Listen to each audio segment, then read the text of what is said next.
പഴിക്കടവിൽ അനന്തുവിന്റെ മരണം വൈദ്യുതിയാഘാതമേറ്റെന്ന് പോസ്റ്റ്മോർട്ടത്തിലെ പ്രാഥമിക നിഗമനം. ശരീരത്തിൽ പൊള്ളലേറ്റ മുറിവുകളുണ്ട്. മഞ്ചേരി മെഡിക്കൽ കോളേജ് ആശുപത്രിയിലായിരുന്നു പോസ്റ്റ്മോർട്ടം നടപടി. സംഭവത്തിൽ അറസ്റ്റിലായ പ്രതി വിനീഷ് കുറ്റം സമ്മതിച്ചെന്ന് നിലമ്പൂർ ഡിവൈഎസ്പി സാജു കെ എബ്രഹാം പറഞ്ഞു. വീടിന് സമീപത്തെ വനത്തിലൂടെ പിന്തുടർന്നാണ് പ്രതിയെ പോലീസ് പിടികൂടിയത്. നമുക്ക് കാണാം. കോടതിയിൽ നിന്ന് തന്നെ ഹാജരാക്കും. മുന്നത്തെ ഉള്ളതായിട്ടൊന്നും പറഞ്ഞിട്ടില്ല. മറ്റു കേസുകളൊന്നും ഇതുപോലെ ഉണ്ടായിട്ടില്ല. കുറ്റസമ്മതം നടത്തിയിട്ടുണ്ട്. ഇല്ല, ഇതുവരേക്കും തെളിവായിട്ടില്ല. ഇതിന് കൂടുതൽ പങ്കുള്ളൂ. അതെ, ഒരാളെയാണ് നമ്മൾ അറസ്റ്റ് ചെയ്തിട്ടുള്ളത്. ഫോൺ കോൾ CDR പരിശോധിക്കുന്നുണ്ട്.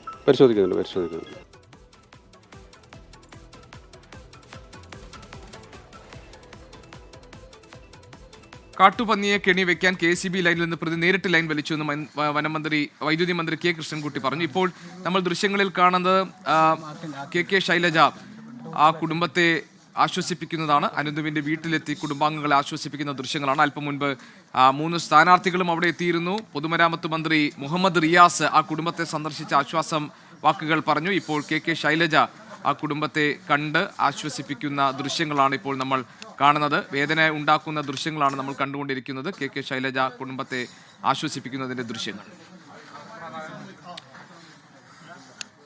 കാട്ടുപന്നിയെ കെണിവെക്കാൻ KCB ലൈനിൽ നിന്ന് പ്രതി നേരിട്ട് ലൈൻ വലിച്ചു എന്നാണ് വൈദ്യുതി മന്ത്രി കെ കൃഷ്ണൻകുട്ടി പറഞ്ഞത്. അനധികൃതമായി വൈദ്യുതി വലിക്കുന്നത് പഞ്ചായത്ത് പരാതി നൽകിയിട്ടില്ലെന്നും മന്ത്രി വിശദീകരിച്ചു. LT സിംഗിൾ ഫേസിൽ ലൈനിൽ നിന്ന് തോട്ടി ഉപയോഗിച്ച് നേരിട്ട് വൈദ്യുതി എടുത്ത് വയർ ഉപയോഗിച്ചും ചിലയിടത്ത് ബാർ കണ്ടക്ടർ ഉപയോഗിച്ചും ലൈൻ വലിച്ചിരിക്കുകയായിരുന്നു. തോട്ടിലൂടെ വലിച്ച വയറിൽ നിന്നും മീൻ പിടിക്കുന്ന കുട്ടികൾക്കാണ് അപകടം സംഭവിച്ചത്.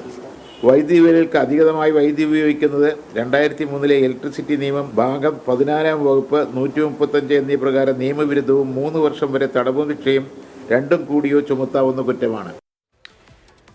സമീർ ബിൻ കരീം ഞങ്ങളുടെ പ്രതിനിധി വിവരങ്ങൾ നൽകാനുണ്ട്. സമീർ, ഇപ്പോഴും ഈ മരണം സംബന്ധിച്ച് ഇതെങ്ങനെ സംഭവിച്ചു എന്ന കാര്യത്തിൽ ചില സംശയങ്ങൾ, അതായത് KCB ലൈനിൽ നിന്നാണ് ഇലക്ട്രിസിറ്റി പാസ് ചെയ്യുന്ന ആ വൈദ്യുതി വേലി ഉണ്ടായിരിക്കുന്നത്.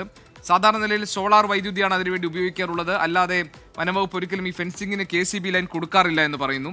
എന്താണ് ഈ കാര്യത്തിൽ വനം മന്ത്രിയുടെ നിലപാട്? എന്താണ് ഈ കാര്യത്തിൽ വൈദ്യുതി മന്ത്രി പറയുന്ന കാര്യങ്ങൾ? GK ഇതുമായി ബന്ധപ്പെട്ടുള്ള പ്രതികരണങ്ങളാണ് നമ്മൾ കേട്ടിട്ടുള്ളത്.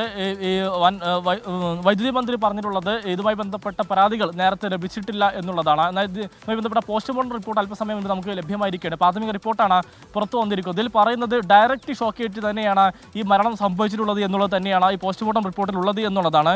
ശരീരത്തിൽ 2 മുറിവുകളുണ്ട്. ഒന്ന് വയറിലും ഒന്ന് മറ്റൊരിടത്തുമാണ് മുറിവുള്ളത്. ഈ മുറിവെല്ലാം തന്നെ ഈ കരിഞ്ഞ നിലയിലാണ് എന്നുള്ളതാണ് ഈ പോസ്റ്റ്മോർട്ടം നടത്തിയ സർജൻ നമുക്ക് അറിയാൻ കഴിഞ്ഞിട്ടുള്ളത് എന്നുള്ളതാണ്. പൊള്ളലേറ്റ പാടുകളും ശരീരത്തിൽ ഉണ്ട് എന്നുള്ളതാണ് ഇതുമായി ബന്ധപ്പെട്ട് നമുക്ക് ലഭ്യമായിരിക്കുന്ന വിവരം. അങ്ങനെയെങ്കിൽ ഡയറക്റ്റ് ഷോക്കേറ്റ് തന്നെയാണ് ഈ മരണം സംഭവിച്ചത് എന്നുള്ളതാണ്. ഇതുമായി ബന്ധപ്പെട്ട അന്വേഷണമാണ് ഇനി വളരെ വിശദമായി തന്നെ നടത്തേണ്ടിയിരിക്കുന്നത്. ഈ പ്രതി എന്ന് പറയുന്നയാൾ സ്ഥിരമായി ഇത്തരത്തിൽ ഈ വേട്ട നടത്തുന്നയാളാണ്. അതുകൊണ്ട് തന്നെ ഇയാൾ ഇവിടെ ഈ കെണി സ്ഥാപിച്ച് അല്ലെങ്കിൽ ഈ വൈദ്യുതി കടത്തിവിട്ട കമ്പി സ്ഥാപിച്ച് ഇയാൾ തൊട്ടപ്പുറത്തെ പറമ്പിൽ നിൽക്കുകയായിരുന്നു. പിന്നീടാണ് ഇവിടെ ഈ ആംബുലൻസ് ബഹളം എല്ലാം തന്നെ ഇയാൾ കേൾക്കുകയും ആ സമയത്ത് ഇയാൾ ഈ മൊബൈൽ ഫോൺ സ്വിച്ച് ഓഫ് ആക്കി എന്നുള്ളതാണ് നമുക്ക് അറിയാൻ കഴിഞ്ഞത്. പിന്നീട് ഇയാൾ ഇതുമായി ബന്ധപ്പെട്ട് ഇയാളുടെ വീട്ടിലേക്ക് ഇയാൾ വിളിക്കുകയും പിന്നീട് തനിക്ക് 5000 രൂപയും അതോടൊപ്പം തന്നെ വസ്ത്രവും എടുത്തു വെക്കണമെന്ന് ഇയാൾ വീട്ടുകാരെ അറിയിക്കുകയും ചെയ്തു എന്നുള്ളതാണ്.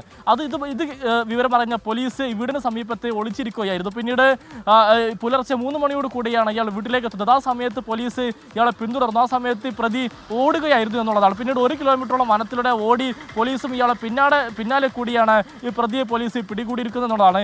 ഇയാൾ നേരത്തെയും കെണി സ്ഥാപിച്ചിരുന്നു എന്നാണ് നമുക്ക് അറിയാൻ കഴിയുന്നത്. പ്രത്യേകിച്ച് കഴിഞ്ഞ ദിവസം ഇപ്പോൾ കെണി സ്ഥാപിച്ചതിന് തൊട്ടപ്പുറത്ത് ഇയാൾ മറ്റൊരു കെണി സ്ഥാപിച്ചിരുന്നു. അതിലൊന്നും തന്നെ കുടുങ്ങിയിട്ടില്ല എന്നാണ് മനസ്സിലാക്കാൻ കഴിയുന്നത്. ഇയാൾ സ്ഥിരമായി വേട്ട നടത്തുന്നു. അതോടൊപ്പം തന്നെ ഈ 1 കിലോ പന്നിയിറച്ചി 200 മുതൽ 300 വരെ രൂപ നിശ്ചയിച്ച നിരക്കിൽ ഇയാൾ വിൽപ്പന നടത്തുന്ന ഒരു സ്ഥിരം വേട്ടക്കാരനാണ് എന്നുള്ളതാണ് നിലവിൽ നമുക്ക് അറിയാൻ കഴിയുന്നത്. GK.